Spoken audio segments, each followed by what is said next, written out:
7 перли, пръснати в една от най-девствените части на Родопите.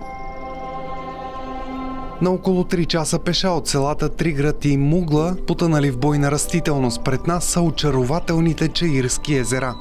В разгара на златната есен тази група малко известни водоеми на 1400 метра над морско равнище е частица от ослепителната цветна ноемврийска мозайка.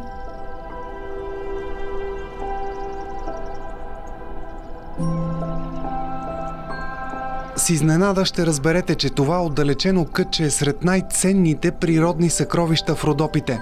Част от онези едва 3% от нашата планета са хранили историята на земния климат хилядолетия назад.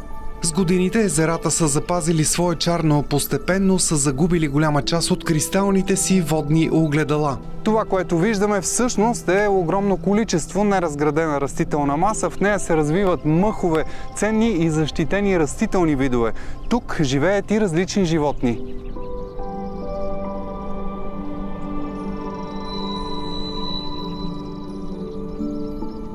Историята на феномена Чаирски езера започва преди 2,5 милиона години, когато мощни свлачища са оформили облика на района. С времето във водоемите се е събрала растителност и така заплавали островчета запечатали ДНК-то на древна флора и фауна. Учените наричат това торф. Торфът работи като капсула на въглерод и азот. Само си представете какво би се случило, ако едно такова огромно депо се разруши. Големи количества въглероден диоксид ще се освободят в атмосферата. Ще се отдели и метан, още един парников газ. За науката торфът е биосъкровище. Торфеният мъх, например, пречиства водата и е способен да задържа количества 20 пъти над своето тегло. Оказва се, че този природен механизъм е естествена защита от наводнения и засушавания.